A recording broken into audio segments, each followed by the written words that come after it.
Nous allons écouter maintenant le révérend, un pasteur qui viendra nous servir à la sauce du littoral. Donc nous allons commencer ce matin par le ndolé. Je crois que ça sera suffisamment vitaminé pour être comme les 3 Hébreux et Daniel. Nous allons manger les légumes et boire de l'eau ce matin. Amen. Sans plus tarder, je vais inviter ici le révérend Dr Zute Bernard.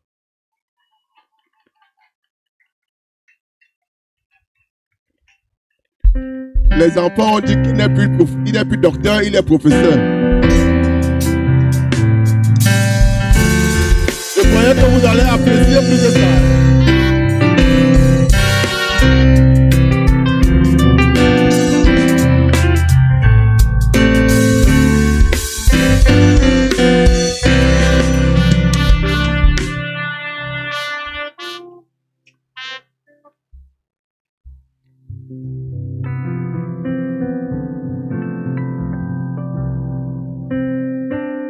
Que le Seigneur vous bénisse. Que sa grâce repose sur chacun d'entre vous. Nous voulons nous mettre debout pour un mot de prière. Ils viennent de l'Est, l'Ouest. Ils viennent de lointains pays. À la fête du roi, manger à cette heure, que les pèlerins sont bénis. Contemplant son serviteur, brillant, brillant d'éclat divin, attesté par des sacrages, au joyau esclave. Je suis heureux depuis que Jésus m'a libéré. Il n'y a pas longtemps, j'étais si chargé, son jour est plus beau pour moi. Mon âme est triste, mais tout s'est envolé. Maintenant, je crie victoire, car Jésus m'a libéré. Nous prions. Adorable Père céleste, en vertu de la parole qui dit, là où 2 ou 3 sont rassemblés à mon nom, je suis au milieu d'eux. Sois le bienvenu parmi nous ce matin. Nous croyons que la nuit a été bonne pour toi, Seigneur. Nous croyons que cette journée commence bien pour toi. Parfois, nous te demandons de prendre soin de nous, mais nous oublions de prendre soin de toi, Seigneur. J'espère que tu vas bien ce matin. J'espère que la convention t'arrange, Seigneur. J'espère que tu te sens à l'aise de te tenir parmi les mortels comme nous. Bien que nous te blessions le cœur constamment, mais nous sommes les fruits de ta grâce. Et nous sommes désolés pour chaque acte et chaque parole qui t'a blessé. Mais c'est en cela que ta gloire se fait voir. Prends le contrôle de ce service, Seigneur. D'ici à la dernière personne, afin que l'homme ne parle pas, mais que toi tu parles. Et qu'à l'issue de ceci, Seigneur, tu fasses toi-même ton chemin dans le cœur d'une personne. Reçois la louange et la gloire en toutes choses. Au nom du Seigneur Jésus-Christ. Amen. Pendant que nous sommes debout, je vais lire une portion des Écritures. Jean au chapitre 8, versets 31 à 32. Il est écrit, et il dit aux Juifs qui avaient cru en lui, si vous demeurez dans ma parole, vous êtes vraiment mes disciples. Vous connaîtrez la vérité et la vérité vous affranchira.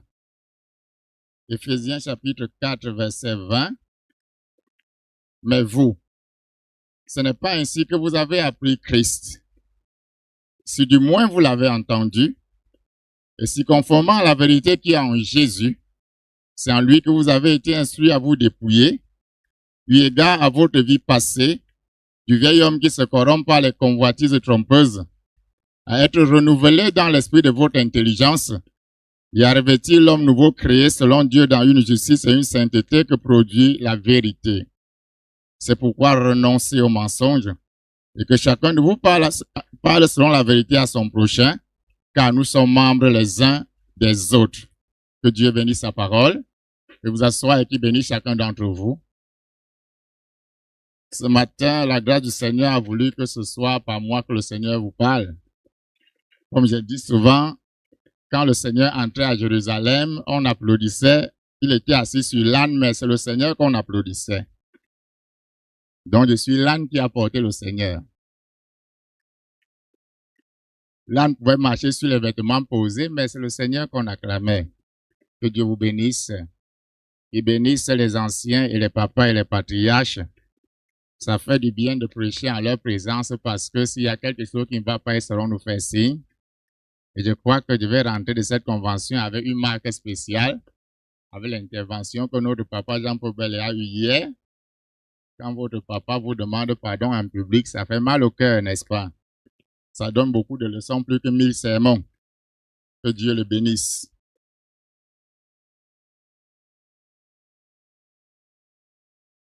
On m'a demandé de parler comme à Messamena sur le thème du Saint-Esprit, qui est le thème central de l'Évangile.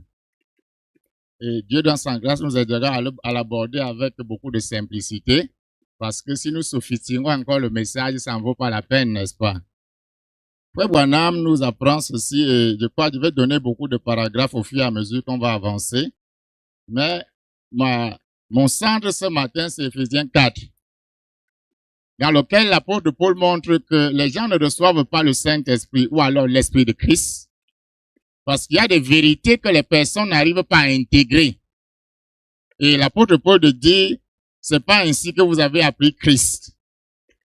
Souvenez-vous, lorsque frère Branham a écrit à ce Timothée, Ernest Fandler, il a dit, si Dieu t'a appelé à être comme Christ dans tout ton esprit, ça veut dire qu'il y a un mindset, il y a une façon de concevoir, il y a une façon de voir, il y a des vérités qu'on doit intégrer si on doit avoir l'esprit de Christ.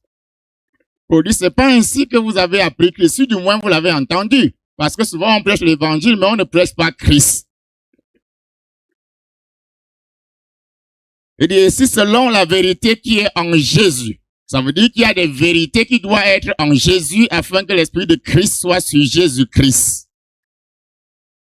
Et si c'est en lui que vous avez été instruit à vous dépouiller, donc il y a des choses qu'on doit vous enseigner, que vous devez intégrer et que vous ne devez pas seulement accepter, mais qui doivent devenir des sentiments. Parce que il dit dans Philippiens, ayez les sentiments. On peut penser bien d'une personne sans avoir de bons sentiments.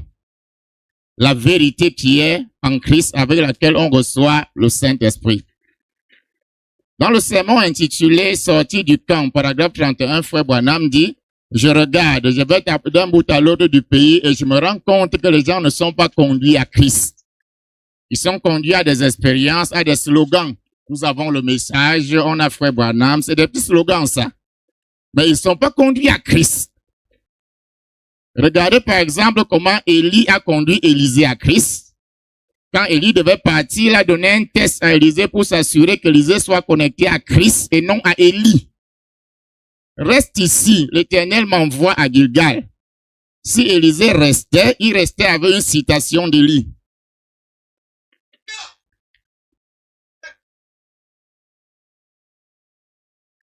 Reste ici, l'Éternel m'envoie à Bethel. Alors il voulait s'assurer que celui qui avait manifesté la parole en lui soit en Élisée. Et Élisée a eu assez de discernement pour savoir que le rester là était un test de la parole. De même, quand Eliezer a voulu appeler Rebecca, il a passé Rebecca au même test. Celle à qui je dirai et qui dira, ça veut dire l'Esprit me parle, l'Esprit lui parle directement sans passer par moi.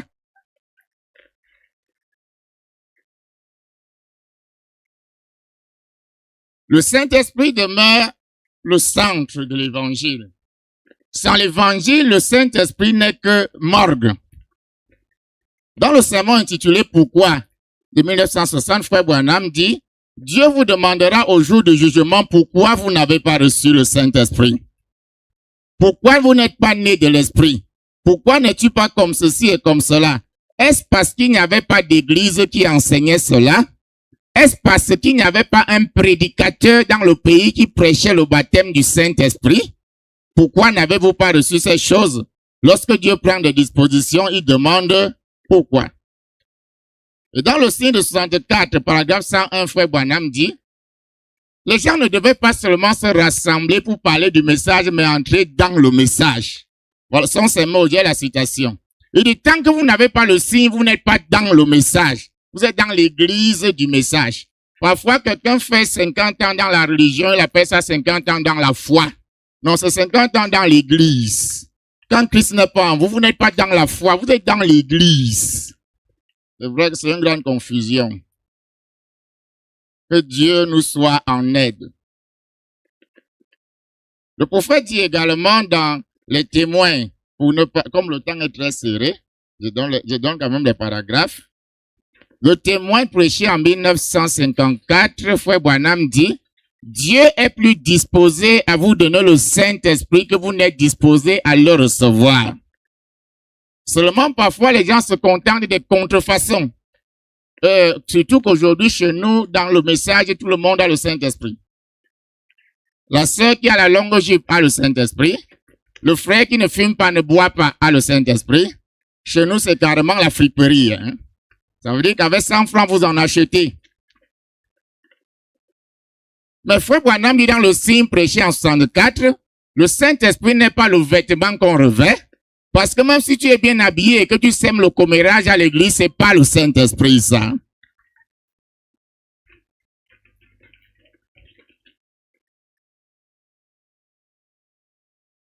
Dans l'exposé des âges, à la page 137, le prophète dit, si vous n'avez pas le Saint-Esprit en vous, vous pouvez entendre le message à longueur de journée, vous n'y comprendrez rien.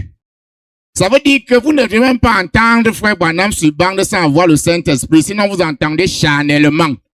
Page 137, exposé des âges.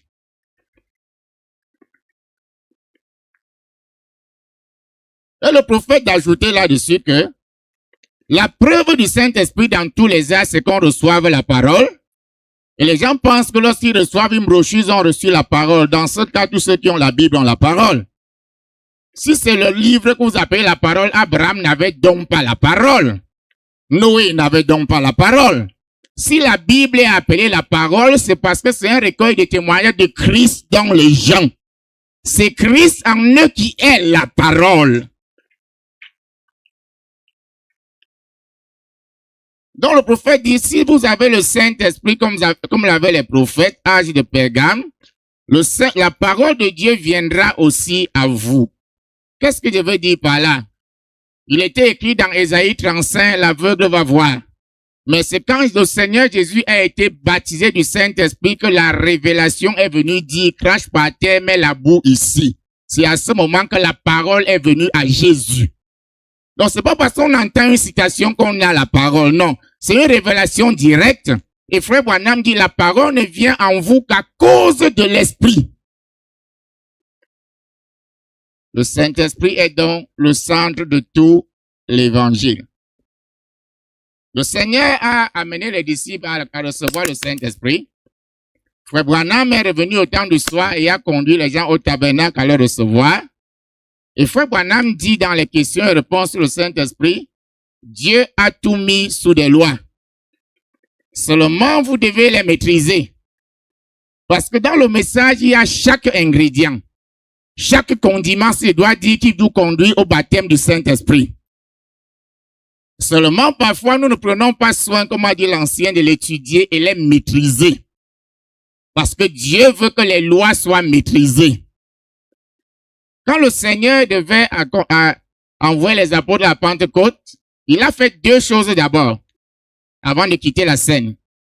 La première chose, la Bible dit, Jésus ouvrit leur esprit afin qu'ils comprennent les Écritures. C'est malheureusement un tas dans l'évangile aujourd'hui de penser que la prédication peut amener quelqu'un à comprendre l'écriture. Non, seule la révélation amène à comprendre l'écriture. 3 ans et demi de sermon ensemble, mais il a fallu qu'ils ouvrent leur esprit. La deuxième chose, comme le Saint-Esprit devait descendre comme le vent, Jésus souffla sur eux afin de déclencher l'événement qui allait venir. Frère Branham dit dans Dieu dévoilé, vous devez faire quelque chose pour qu'une chose se produise. Quand ils sont arrivés à la Pentecôte, je tire ces choses du message, toutes les citations sont là-dedans. Dieu a appliqué des lois précises. Pourquoi je prends ceci? C'est une manière d'exprimer que nous avons en main la plus grande mine d'or qu'un homme puisse avoir. Donc il n'y a aucune raison qu'un croyant de ce message n'ait pas le Saint-Esprit. À la Pentecôte, des lois de Dieu ont été bien appliquées. 120 personnes. Exactement le même nombre que lors de la trompette à la dédicace du temple. Et ils étaient assis. Frère Branham dit assis, pas debout. Pas à genoux. Question et réponse sur le Saint-Esprit, chaque détail compte. Frère Branham dit ils étaient une même pensée. Donc si votre traduction dit qu'ils étaient d'accord, changez un peu ça. Parce qu'on peut être d'accord pour aller braquer la banque, mais pas une même pensée sur le partage du butin.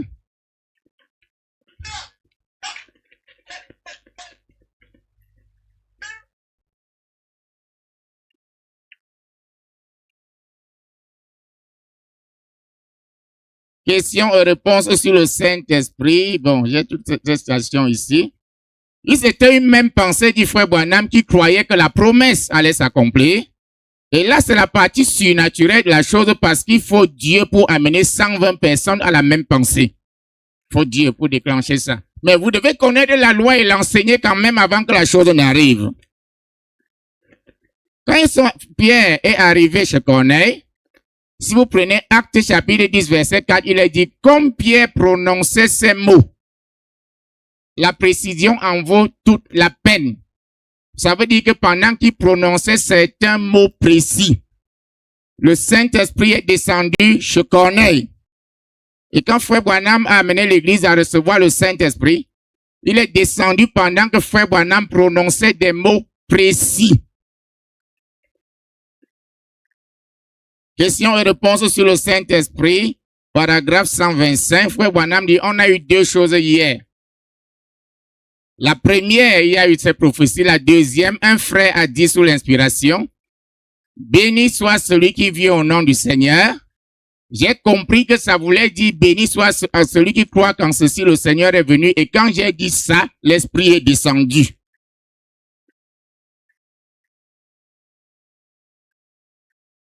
C'est vrai que il y a des choses que le Seigneur ne veut pas trop qu'on partage en public parce que les charnels risquent de vouloir amener les adultères à recevoir le Saint-Esprit avec ça. Mais parfois, il vaut mieux les mettre en public parce qu'il y a un fils de Dieu qui saura s'en servir.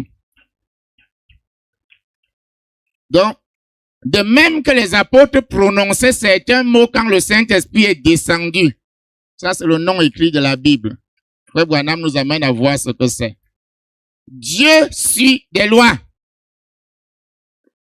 Dieu ne peut pas remplir, la colombe ne peut pas se poser sur un bouc. Ça veut dire qu'au lieu de chercher la colombe, demande à Dieu de briser ton caractère, de donner la nature de l'agneau. La colombe viendra seule, toute seule. Au paragraphe 57 du sermon, pourquoi le Saint-Esprit a été donné? Frère Branham dit, si je pouvais avec les mots humains mettre dans vos cœurs l'importance de recevoir le baptême du Saint-Esprit, ce serait la plus glorieuse révélation que vous ayez jamais reçue de votre vie. Qu'importe le mystère que vous ignorez, si Christ est en vous au ciel, vous saurez ce que c'est. Qu'importe la grande révélation que vous cherchez, si Christ est en vous, vous n'avez pas sur terre, parce qu'alors nous le connaîtrons comme il nous a connus. Parce que l'homme ne mesure pas à quel point les mots humains ne peuvent pas donner à un autre la révélation qu'il faut le Saint-Esprit. Le Seigneur a parlé à Nicodème pendant des heures, Mais à la fin de la conversation, les mots humains du Seigneur n'ont pas donné à Nicodème la révélation qu'il faut le Saint-Esprit. Parce que Jésus-Christ était un homme à ce moment-là. Frère Branham dit, les mots humains ont des limites. Parce que dans toute action divine, il y a la partie ordre que Dieu donne, il y a la partie révélation. Frère Branham dit dans la révélation de Jésus-Christ, cet âge, Dieu avait ordonné à Caïn et Abel de venir adorer. Ils ont reçu l'ordre, mais c'est Abel seul qui a reçu la révélation. Dieu a ordonné à Adam et Ève, allez multipliez-vous, mais Ève n'a pas su attendre la révélation. Donc même Jean 3 qui dit, il faut que vous naissiez de nouveau, c'est un ordre. Mais après l'ordre, il faut la révélation. Le jour où le frère Branham a prêché comment recevoir le Saint-Esprit, dans le sermon prêché le lundi suivant, frère Branham dit que sa belle-fille Loïs et sa petite sœur avaient prié pour le recevoir.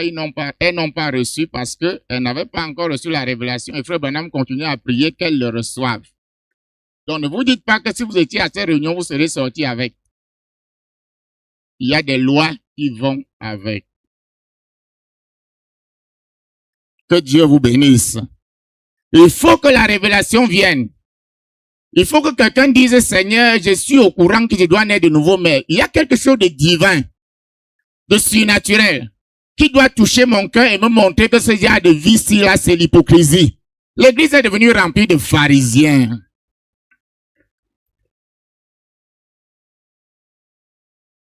Parmi les multiples raisons que le messager évoque pour lesquelles les gens ne reçoivent pas le Saint-Esprit, il y a 3 raisons fondamentales. La première, frère Branham dit au paragraphe 22 du sermon, qu'est-ce que le Saint-Esprit? C'est parce que les gens ne savent pas ce que c'est. Et dans tous les âges, Dieu prend soin de vous donner une représentation parfaite du Saint-Esprit en vous donnant un messager. Ça veut dire que si vous voulez voir à quoi ressemble le Saint-Esprit, regardez comment il se manifeste dans William Branham. Parce que c'est en lui seul que sont concentrés tous les attributs de Dieu de l'âge. Parfois, quelqu'un s'assoit et dit, j'ai l'amour divin. Tu as déjà regardé un aveugle, il a vu comme dans la brochure l'amour divin. Si tu as l'amour divin comme frère Branham, regarde l'aveugle, il voit. C'est ça qui montre que tu as l'amour divin. C'est pas parce que tu salues le pasteur, tu visites les sœurs et tous les pharisiens font mieux que ça. Les gens ne savent pas ce que c'est. Deuxième chose, frère Branham dit, c'est parce que les gens ne se repentent pas complètement. Au paragraphe 160 du sermon intitulé « L'Église et sa condition ». Pourquoi les gens ne se repentent pas complètement? À cause du fait qu'ils ne comprennent pas quand le Saint-Esprit doit venir dans la vie d'un frère, d'une sœur. La première œuvre du Saint-Esprit est celle de Jean 16. Quand il viendra, il convaincra le monde de péché. Il doit d'abord te convaincre que tu es un arrogant qui se cache. Tu fais semblant d'être humble, mais tu veux être une star. Tu fais semblant d'être un frère, ainsi de suite, mais les mépris et l'orgueil qu'il y a, il vous convaincra de péché. La prédication seule, depuis que le pasteur prêche, pourquoi tu ne t'es pas repenti? Parce que l'homme ne peut pas convaincre l'homme de péché. Il faut le Saint-Esprit pour accomplir cette œuvre-là. Et l'Église n'en est pas consciente. C'est le Saint-Esprit qui descend et fait voir à un pécheur sa misère. Parce que les péchés de la chair sont faciles parfois à enlever. Oh, j'arrête de me maquiller, j'arrête. Mais les péchés de l'esprit, la jalousie, l'hypocrisie, si Christ ne vient pas.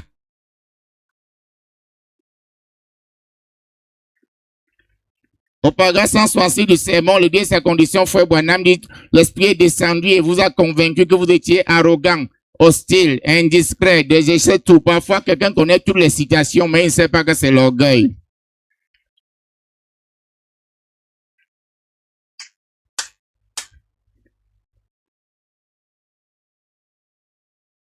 Parce que dans tous les âges, l'un des hommes de Dieu qui n'a jamais étudié le sujet à fond, frère Branham en parle, c'est Finet, qui avait pu mettre en lumière 2 types de repentance. la vraie et la fausse repentance. L'apôtre Paul en parle dans 2 Corinthiens 7 à partir du verset 8. Je prends quelques versets. Verset 9. Je me réjouis en cette heure, non pas de ce que vous avez été attristés, mais de ce que votre tristesse vous a porté à la repentance. Imaginez-vous, un voleur qui se repent et il ne rend pas l'argent, il se repentit. Il y a les gens qui sont tristes juste parce qu'on les a attrapés dans le péché, c'est pas parce qu'ils se repentent. Hein. Vous attrapez quelqu'un en adultère, il est triste parce qu'il ne veut pas que ça casse sa famille, c'est pas la repentance. Parce que la repentance, telle que définie par Frère Branham, c'est une tristesse qui vient de Dieu. Et c'est une tristesse qui apporte 2 changements majeurs.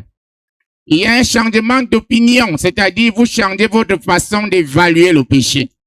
Mais surtout, il y a un changement de sentiment. Parce que parfois, tu dis que non, le péché est mauvais et tout, mais la nuit, quand tu es seul dans ta chambre, les choses que tu vois sur WhatsApp, ça veut dire que ton opinion a changé, mais le sentiment n'a pas changé. C'est comme un soulard qui apprend que l'alcool est mauvais, mais l'envie ne sort pas de son cœur. Et quand justement le sentiment ne change pas, c'est une fausse repentance. Mais l'église se contente souvent de ça. La sœur s'habille bien, le frère est aux réunions. Frère Branham dit, si Dieu doit vous admettre au ciel parce que vous payez les dîmes, vous donnez les offrandes, Dieu va rappeler Caïn et lui demander pardon. Parce que vous avez la même offrande que Caïn. Mais la révélation que Dieu a donnée à Abel, c'est que c'est le sang qui purifie.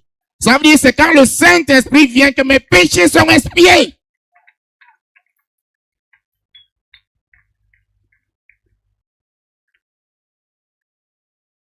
Que Dieu nous soit en aide. Parce que les gens ne se repentent pas complètement. La vraie repentance vous amène à une loi divine qui est la loi selon laquelle la nature a horreur du vide. Quand quelque chose se vide, la nature va compenser ça automatiquement. Et si Dieu vide le péché dans le cœur d'une personne, l'amour divin va remplacer ça. Donc si Dieu ne vient pas en vous, c'est que le cœur est plein encore. Au lieu d'être un acteur, descendez de la scène. Descendez. Vous savez vous-même que ce que vous êtes la nuit, vous n'aimerez pas qu'on voit ça le jour. C'est de l'hypocrisie. Ça veut dire que vous avez ajouté l'hypocrisie au mensonge. C'est pour ça que l'apôtre Paul dit qu'il y a les tristesses qui conduisent à la mort. Ça veut dire que tu es triste, mais tu ajoutes encore le péché sur le péché.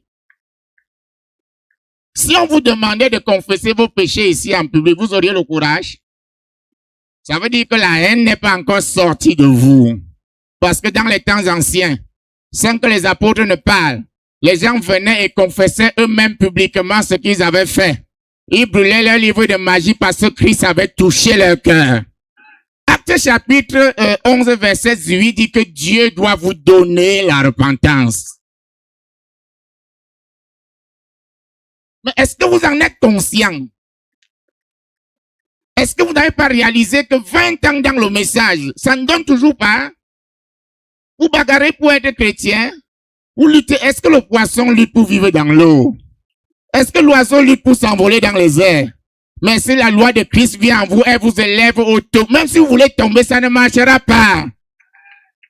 C'est pour ça que Paul dit dans 2 Corinthiens, la tristesse selon Dieu produit une repentance dont on ne se repent jamais. Ça veut dire que quand je me suis repenti, je ne fais jamais un demi-tour. Comment Pierre a marché 40 ans sans faire demi-tour, mais toi, si le pasteur n'exhorte pas, tu ne viens pas. Si l'église, il n'a pas l'amour divin. L'église, c'est quoi? C'est le maison? C'est la tontine? C'est l'association de bienfaisance? Mais quand Christ est en toi, tu veux donner sans même chercher à recevoir. Le Saint-Esprit, Paul a prêché Christ dans les gens. Wesley a prêché Christ dans les gens. William Branham prêche Christ dans les gens. Parce que Christ en nous est la somme de tout le plan de la rédemption. Et Frère Branham dit 3e point, les gens ne reçoivent pas le Saint-Esprit parce qu'ils sont mal préparés à le recevoir. Et je vais lire cette citation ici également à l'intention de nous les jeunes ministres. afin que, comme a dit un de mes prédécesseurs, que d'une génération faible sortent des hommes forts. Parce que le prédicateur moderne a même honte de conduire quelqu'un à une vraie repentance. Il a peur de dire à un frère que si tu as volé l'argent, va restituer. Si tu as fait ceci, va arranger. Il voit un évangile bon marché, crois au Seigneur, tu seras enlevé, ainsi de suite. À l'église, on est fils de Dieu, ça veut dire quoi ça? Si on te demande ta carte d'identité de fils de Dieu, tu vas montrer? Frère Branham dit ceci. Paragraphe 318, questions et réponses du 15 mai 1954. Certains d'entre vous, les vieux de la vieille, ici, je vais vous demander quelque chose à vous, les vieux de la vieille, qui avez fréquenté ce tabernacle quand je baptise les gens, observez. Et vous, les ministres, suivez cet exemple. J'ai pris soin d'apporter aux gens l'enseignement, si bien qu'ils mettaient de l'ordre dans leur vie avant qu'ils s'approchent de l'eau. Mais qu'est-ce qu'on a aujourd'hui? Campagne d'évangélisation, qui donne sa vie au Seigneur, voit les diacres, après on te baptise. Dans 10 ans, vous avez un pharisien à l'église. Pourtant, il y a un modèle tracé par le messager. Frère Branham, je prends soin de rester avec la personne.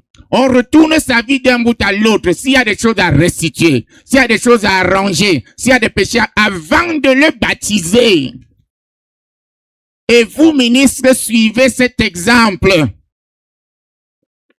Je les amenais à croire que Dieu est tenu d'exécuter sa promesse et que dès qu'il se faisait baptiser au nom de Jésus-Christ, le Saint-Esprit était là pour accepter cela quand il ressortait de l'eau. Parce qu'il y a eu un travail de fond au préalable. S'il doit avoir nouvelle génération, il doit avoir retour aux origines. Il doit avoir retour aux sources. Comme l'a dit notre Père hier, il faut retourner aux fondamentaux du message. Quand Frère Branham enseigne le sermon, qu'est-ce que le Saint-Esprit dit ceci? Paragraphe 13. Avant de commencer l'enseignement sur le Saint-Esprit, moi et ma femme, nous sommes restés de l'autre côté de notre tabouret pour prier hier. Et nous avons arrangé toutes choses pour enlever toute pensée négative. Ça veut dire que le travail de fond a commencé par le pasteur. Il s'est assis avec sa femme. Quelles sont les pensées négatives qu'il y a entre nous? Quels sont les complexes qu'il y a entre nous? Quelles sont les bagarres qu'il y a entre nous? Ça a commencé dans le foyer de William Branham. Et il a donné les consignes à toute l'assemblée. Et il dit, et vous qui êtes venus ici, vous avez prié, jeûné, fait des restitutions. Parce que à quoi bon demander le Saint-Esprit si tu n'as pas le caractère pour le porter? Parce que les gens sont mal préparés à le recevoir. Et que les gens ont une grande confusion au sujet de quel est le vrai baptême du Saint-Esprit. Mais je crois par la grâce de Dieu que Dieu n'abandonne pas son œuvre. L'homme voit à sa manière, Dieu sait comment il voit. Mais la parole reste la parole. J'ai combien de temps là? J'ai épuisé. Il reste 20, c'est beaucoup là. Si le Seigneur permet qu'il nous reste un peu de temps, le frère va nous conduire quelques louanges ici. Vous êtes d'accord avec le Seigneur? Parce que non seulement vous devez avoir une pensée en vous quand vous êtes assis là. Frère Branham dit, vous pouvez recevoir le Saint-Esprit pendant qu'on parle de lui. Plusieurs fois. Mais seulement vous devez être d'accord avec le Seigneur. Parce que quand la pensée de Christ va dire que si quelqu'un doit mourir, c'est toi. Si tu commences à dire que si mon mari meurt, mon foyer va changer, c'est toi. Si ma femme meurt, non, c'est toi. Si j'avais les bons parents, le problème n'est pas les parents. Les parents sont là seulement pour révéler ce qui est en toi. Si l'église s'y était, non. C'est pas de ça qu'il s'agit. Il y a une vérité en Jésus qu'il faut intégrer. Quand le prophète commence à enseigner sur qu'est-ce que le Saint-Esprit, une des premières déclarations qu'il donne au paragraphe 53, c'est le Saint-Esprit, c'est l'Esprit de Christ en vous. Et quand Frère Branham veut s'adresser aux personnes qui risquent de ne pas recevoir le Saint-Esprit pendant l'enseignement sur comment recevoir le Saint-Esprit, Frère Branham leur dit ceci, dans le sermon, pourquoi le Saint-Esprit a été donné. Frère Branham dit, c'est au paragraphe 2. Demain soir, nous commencerons après le message à imposer les mains et pour le Saint-Esprit et ensuite. Vous aurez carte blanche pour rester ici si vous le désirez. pendant toute la période de fête, s'il vous faut tout ce temps-là pour mourir. Donc, le temps qui vous sépare du Saint-Esprit, c'est le temps qu'il vous faut pour mourir. L'homme ne réalise pas que depuis que le péché est entré dans le monde et a apporté la mort, Dieu a décidé que le remède de la mort, c'est la mort. Donc, pour sauver ce qui est mort, il faut tuer ce qui est vivant. Ça veut dire que si tu es le premier dans ta famille que Dieu a appelé, ça veut dire que si Dieu veut les sauver, il doit te tuer. Et il faut que tu intègres ça jusqu'à aimer l'idée d'être tué.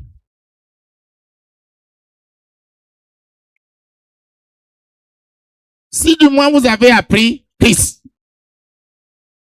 et si conformément à la vérité qui est en Jésus, c'est bien la manière dont le Saint-Esprit manipule la plume. La vérité qui est en Jésus, l'homme de Jésus, avant qu'il soit Christ. Si vous avez été instruit à vous dépouiller vous-même, ça veut dire que ce n'est pas le pasteur qui va vous dépouiller. Depuis des années, ça n'a pas marché. Le seul être dans ce monde qu'on a dépouillé de force, c'est quand Jésus a dépouillé Satan au calvaire. Mais Dieu ne veut pas vous dépouiller de force. Vous devez vous dépouiller vous-même. C'est-à-dire que vous-même, vous dites, j'en ai assez de l'hypocrisie. J'en ai assez de la corruption. Seigneur, je viens à l'autel, je ne me lève pas si tu ne casses pas ce caractère. Ma famille est divisée parce que je suis égoïste. Je ne pense qu'à moi, à moi, à moi. Si à chaque mariage, je n'ai pas une nouvelle robe, il n'y a pas le mariage dans la maison. Et certains hommes, sous couvert de l'écriture qui dit que l'homme est le chef de la femme, ils prennent soin de martyriser leur femme.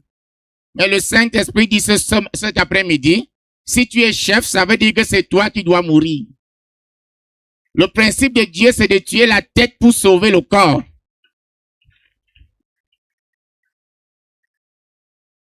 C'est pour ça que dans l'église, s'il y a quelqu'un que Dieu doit tuer, c'est le pasteur. On va lire l'écriture.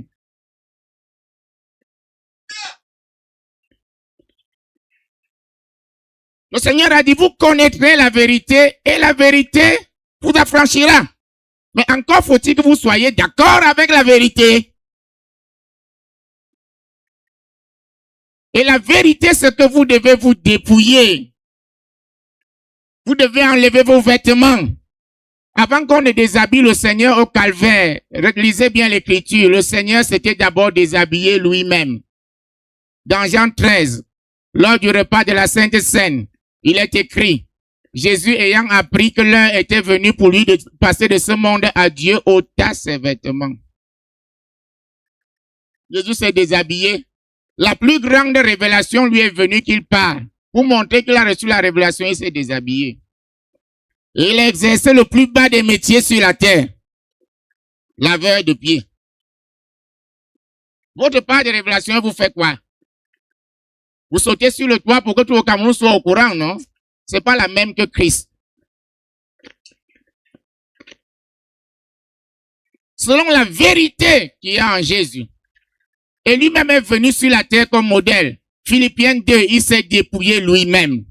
Vous pensez que c'est facile de marcher en transportant la réputation de bâtard? On appelait Jésus bâtard. Dieu a regardé les grandes villes en Israël, il s'est dit Jésus va naître où? La meilleure ville qu'il a trouvée à l'envoyer naître, c'est Nazareth. Frère Branham dit Nazareth, c'est le repère des contrebandiers d'alcool. Donc on disait Jésus de Nazareth. Et tout ça, c'était pour aider à tuer l'homme de Jésus. Et il n'avait pas de problème à ça pour mourir. Quand il a commencé à guérir les malades, Dieu a regardé au ciel, quel sobriquet je peux lui donner? Non, c'est pas Pichichi. Appelez-le Belzébuth. Et on l'a appelé Belzébuth. Mais ça n'a pas suscité la colère dans son cœur.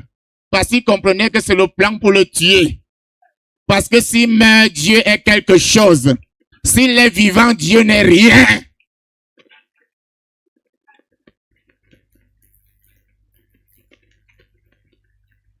L'apôtre Paul dit dans Philippiens 2, ayez les sentiments qui étaient en Jésus-Christ. Ça veut dire que n'aimez pas seulement la mort, que ça devienne une passion, que ça devienne un chemin. Regardez quand les pharisiens venaient encourager le Seigneur, lui-même gâtait encore l'affaire.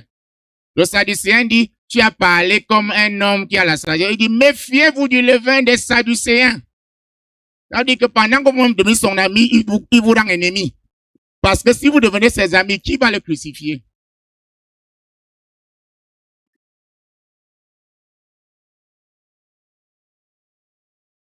C'est ça la pensée de frère Branham dans son épître de Paul à Timothée.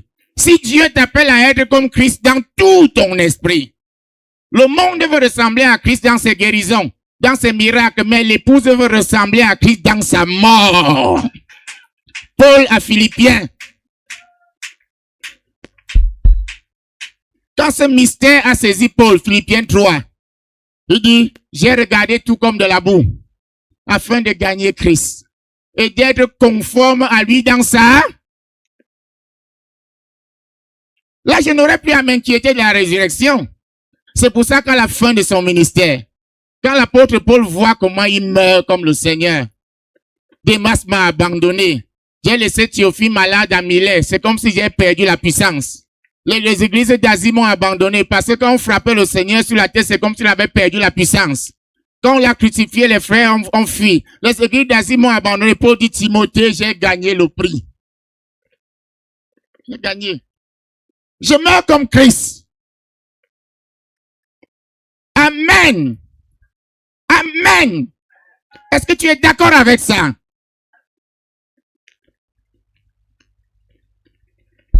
Quand l'apôtre Paul veut parler de la loi qui unit le berger à l'église, 2 Corinthiens 4, 12, Paul dit, la mort agit en nous, la vie agit en vous. Ça veut dire que c'est quand la mort agit dans le pasteur que la vie agit dans l'église. C'est quand Dieu tue le pasteur. Vous êtes là parce que Christ est mort, non? Les gens se demandent souvent c'est quoi la pensée de Christ. Frère Branham dit la pensée de Christ amène le surnaturel à se manifester. Mais je vous dis, si Dieu vous révèle ce qu'est la pensée de Christ, si ça ne vous fait pas mal, vous n'avez rien compris à ça. La pensée de Christ, c'est Jean 12. Si le grain de blé tombé en terre ne meurt, ça veut dire que la loi de Dieu, c'est que si Dieu veut faire quelque chose dans ta vie, la condition, c'est que tu meurs. Si Dieu vous dit ça, ça ne vous fait pas mal. Vous n'avez pas reçu la bonne révélation. Pourquoi depuis que tu es chrétien, ta vie ne porte pas de fruits? Parce que tu refuses de mourir. Pourquoi depuis que tu es chrétien, tu es seul dans ta famille? Ton ministère ne prospère pas parce que tu refuses de... Non, l'église doit mourir. Depuis que tes prêches ne se répandent pas, tu es vivant. Depuis que tes prêches sont les incrédules, parce que tu es vivant.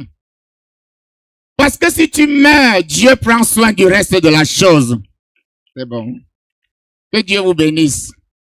Que sa grâce comble chacun de vous.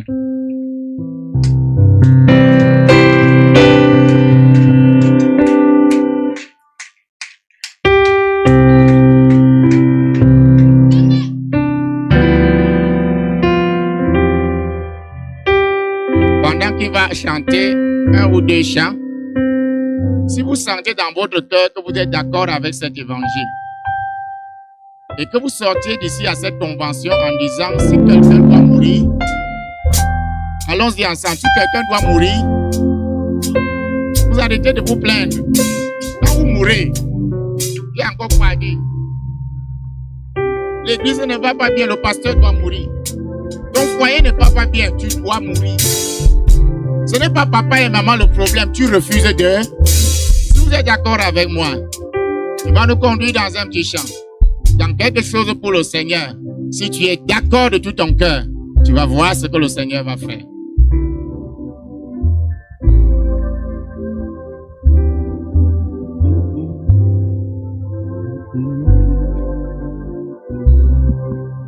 Oh, vous qui n'avez pas à paix de Jésus, pardonne.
Sous la terreur, vous qui tremblez sous la terreur, que la mort vous inspire. Venez votre libérateur, venez votre libérateur, a détruit son empire, a détruit son empire.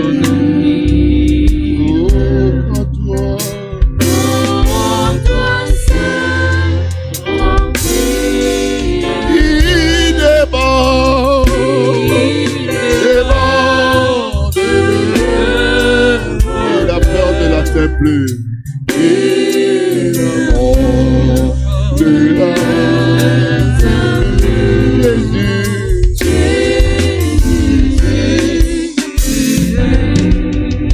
Quand tu viens, oh Jésus.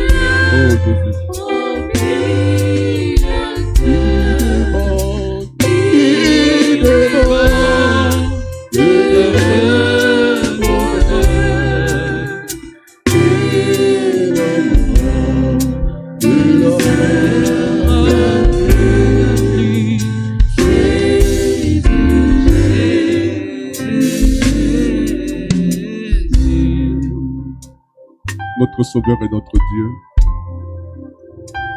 combien ta parole de ce matin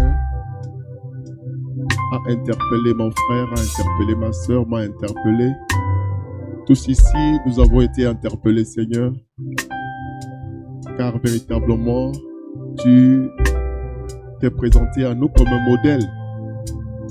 Voulant racheter un peuple comme celui qui est rassemblé ici, il a fallu premièrement que tu donnes ta vie. Ce matin, tu nous appelles à mourir en nous-mêmes. Tu nous appelles à mourir en nous-mêmes, Seigneur, afin de nous revertir des sentiments qui étaient en toi. Combien de fois nous t'avons glorifié et béni, Seigneur, simplement en voyant ce que tu as opéré en guérison, en miracle et tout ce qui accompagnait ton ministère. Mais nous avons souvent fait marche arrière lorsqu'il s'agit de l'humiliation, lorsqu'il s'agit du brisement. Seigneur, ce matin, je te prie de nous briser. Brise, Seigneur, les pasteurs. Brise les laïcs. Brise les hommes. Brise les femmes. Brise les enfants. Que chacun, Seigneur Jésus, ce matin, ils disent, dès ce moment, quelque chose s'est passé. Puisses-tu, Seigneur, dans ta grâce, accorder à chacun de nous une nouvelle marche avec toi dès ce matin. Nous voulons voir Jésus. Le monde soupire de voir la manifestation des fils de Dieu. Et ces fils de Dieu, ce matin, tu nous as révélé, ce sera au moyen de la mort. Laisse que nous mourions en nous-mêmes, Seigneur. Bénis ton peuple. Si quelqu'un a eu le cœur vivement touché ce matin, alors que nos matrices spirituelles sont ouvertes à ce moment, je te prie de visiter ce peuple ce matin. Je te prie de visiter une âme de façon particulière ce matin. Et que, Seigneur, jamais nous ne soyons plus les mêmes. Bénis ton serviteur qui a parlé pour toi. Bénis ce peuple qui t'a écouté. Bénis la suite de ce service. C'est en ton nom, Jésus-Christ, que nous avons prié. Amen. Amen. Amen. Que le Seigneur nous bénisse.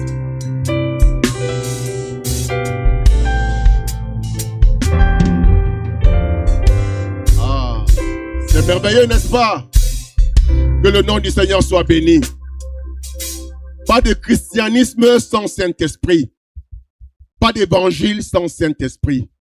Le Saint-Esprit est le thème central de notre religion. Amen. Amen. Arrêtons de nous débrouiller. Arrêtons de faire trop d'efforts inutiles, efforts vains. Il est important que chacun de nous recherche le Saint-Esprit. Et pour cela, ce matin, il nous a été demandé de mourir en nous-mêmes. Ne cherche pas la mort de l'autre ou la mort dans l'autre, mais nous devons mourir à nous-mêmes. Que le Seigneur bénisse son serviteur. Vous voulez apprécier le Seigneur pour ce qu'il a dit par son serviteur ce matin? Que son nom soit béni. Amen.